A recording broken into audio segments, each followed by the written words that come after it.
Hello my future engineers, welcome back to woke aspirant.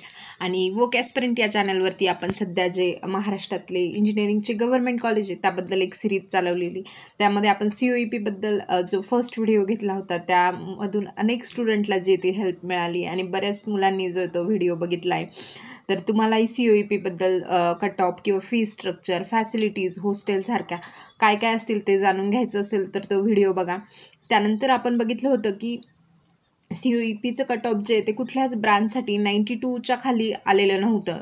जनरलचं तर वेगळं होतं, परंतु कॅटेगरी वाईज देखील 93च्या आसपास जे ते कट ऑफ गेलेलं होतं.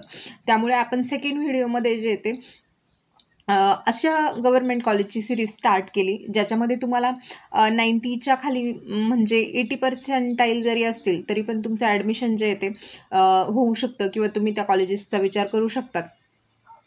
त्यामुळे आपण अशी सिरीज सुरू केली सध्या ज्यामध्ये ज्या स्टुडंटला 70% आले किंवा 80च्या आसपास पर्सेंट आले आणि त्यांना जर गव्हर्नमेंट कॉलेजच हवं असेल, मग ते कुठलंही गव्हर्नमेंट कॉलेज असेल पण गव्हर्नमेंट कॉलेजच हवं असेल तर मग ते ह्या कॉलेजेसचा विचार करू शकतात.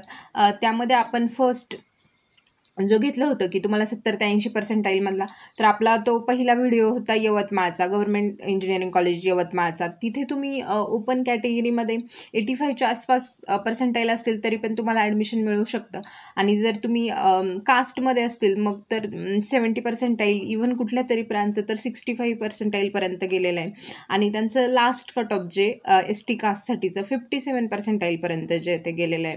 त्यामुळे जे कोणी स्टुडंट असतील त्यांना ॲडमिशन घ्यायचं आहे त्यांनी तिथे चेक करू शकतात. कारण यवतमाळचं 2023चं देखील कट ऑफ जे ते कमीच होतं आणि 2024चं पण कमीच होतं. यावेळेस वाढलं तर 3-4% फरक पडेल, यावरती फरक पडणार नाही.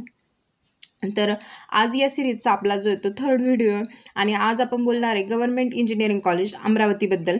यामध्ये तुमचं कट ऑफ काय असेल, हॉस्टेल फॅसिलिटीज हे डिस्कस करणार आहे. कारण जेव्हा तुम्ही ॲडमिशन चेकआउट करत असतात की तुम्हाला कुठे घ्यायचं आहे किंवा तुमच्या पर्सेंटाईलनुसार तुम्हाला कुठलं चांगलं कॉलेज मिळू शकतं, तर तुमच्यासाठी इम्पॉर्टंट फक्त हेच असतं की कट ऑफ किती लागतं आहे. आणि एकदा कट ऑफ लागल्यानंतर मग तुम्हाला तिथे हॉस्टेलची वगैरे सुविधा, या गोष्टी ज्या आहेत त्या जास्त इम्पॉर्टंट असतात बाकीच्या गोष्टींच्या तुलनेमध्ये. त्यामुळे आपण जे ते आधी ते डिस्कस करणार आहे. त्यानंतर तुम्हाला जर काही डाऊट्स असतील तर तुम्ही मला पर्सनली टेलिग्रामला विचारू शकतात किंवा आपल्या टेलिग्रामला ग्रुप आहे वोक ॲस्पिरंट नावाचा, तिथे देखील तुम्ही तुमचे जे काही क्वेरी असतील त्या विचारू शकतात. तिथे बाकीचे स्टुडंट देखील आहे. जर त्यांच्या थ्रू तुमच्या क्वेश्चनचा आन्सर तुम्हाला मिळत असेल तर ठीक आहे, नाहीतर तुम्ही मला पर्सनलला देखील तुमचा जो काही डाऊट आहे तो विचारू शकतात. तर गव्हर्नमेंट कॉलेज जे ते अमरावतीचं आपलं 1964ला जे ते सुरू झालं आहे आणि त्यानंतर हे कॉलेज 2005ला ऑटोनॉमस झालं आहे. कॉलेजबद्दल तुम्हाला एवढंच माहीत असणं गरजेचं आहे, कारण आणखी ॲडमिशन झालं नाही आहे तर त्या कॉलेजबद्दल जाणून घेऊन तुम्ही एक्स्ट्राचं जाणून घेऊन काय करणार आहे. तर तुम्ही इथे बघू शकतात की आपलं कम्प्युटर सायन्स इंजिनिअरिंग ब्रांचचं जे कॅप राऊंड फर्स्टचं मेरिट होतं ओपन कॅटेगरीसाठी ते 97.39 होतं. आता इथे मी फक्त तुमचं ओपन कॅटेगरीचं मेरिट सांगते. यानुसार थोडे तुम्ही 3-4% जे येते तुमच्या कास्टनुसार जे ते कमी करू शकतात किंवा जर तुम्हाला हवंच असेल डिटेल तर तुम्ही मला कमेंट सेक्शनमध्ये सांगू शकतात.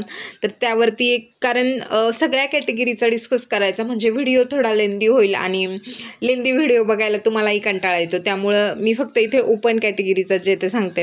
त्यानंतर इन्फॉर्मेशन टेक्नॉलॉजीचा जो आहे तो 96.03, इलेक्ट्रॉनिक्स अँड टेलिकम्युनिकेशनचा 94.17, इलेक्ट्रिकल इंजिनिअरिंगचा 90.38, civil engineering 88.5, mechanical engineering 87.8 and instrumentation engineering 86.12चा जो आहे तो लागला होता.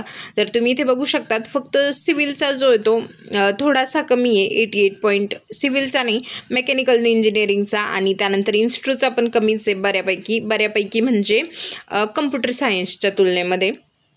त्यानंतर तुम्ही कॅप राऊंड 2ला पण बघू शकतात की 97.47चा कम्प्युटरचा लागला आहे. त्यानंतर 96.21 इन्फॉर्मेशन टेक्नॉलॉजी, इलेक्ट्रॉनिक्स अँड टेलिकम्युनिकेशनचा 93.96, इलेक्ट्रिकल इंजिनिअरिंगचा 91.66, सिव्हिल इंजिनिअरिंगचा 90.41, मेकॅनिकल इंजिनिअरिंगचा 85 आणि इन्स्ट्रुमेंटेशनचा पण 85. कॅप राऊंड 3चे अवेलेबल नाही आहे किंवा सीट नसतील कॅप राऊंड 3ला, त्यामुळे अवेलेबलच नाही आहे इथे त्याचा डाटा. त्यानंतर इलेक्ट्रॉनिक्स अँड टेलिकम्युनिकेशनचा 93.81, त्यानंतर इलेक्ट्रिकल इंजिनिअरिंगचा 91.94, त्यानंतर सिव्हिल इंजिनिअरिंग 88.6, मेकॅनिकलचा लागला होता 89 आणि इन्स्ट्रुमेंटेशनचा लागला होता तुमचा 88. तर तुम्हाला यावरून थोडीशी आयडिया आली असेल. जर तुम्हाला कॅटेगरी वाईज हवं असेल तर मला जमलं तर मी टेलिग्रामला त्याची PDF जी ती अपडेट करण्याचा प्रयत्न करते. परंतु तुम्हाला जर कॅटेगरी वाईज हवा असेल आणि तुम्हाला थोडा लॉंग व्हिडिओ चालणार असेल तर तुम्ही मला तसं कमेंट करू शकतात.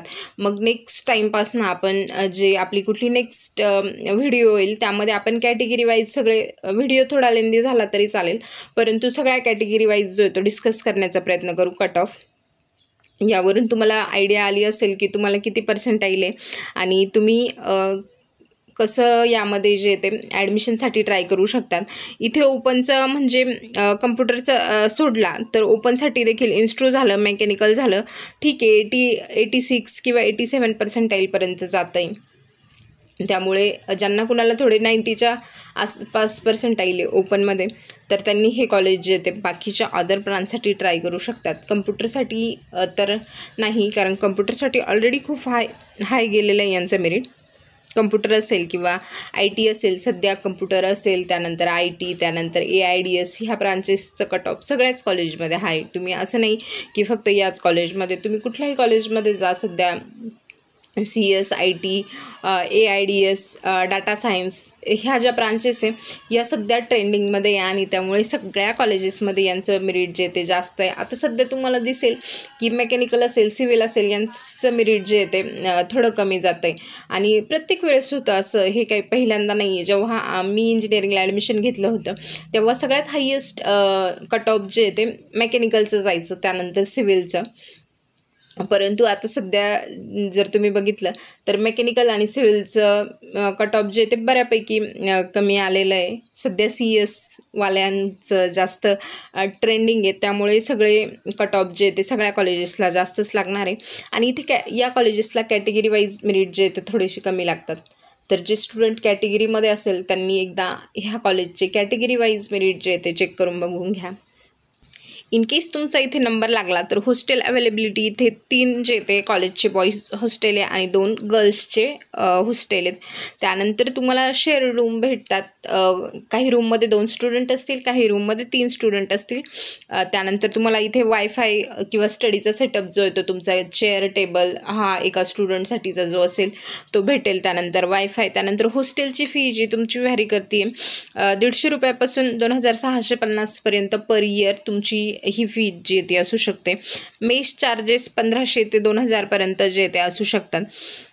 ॲडमिशन क्रायटेरिया तुमच्या हॉस्टेलला तुमच्या CETच्या मार्क्सवरतीच होणार आहे.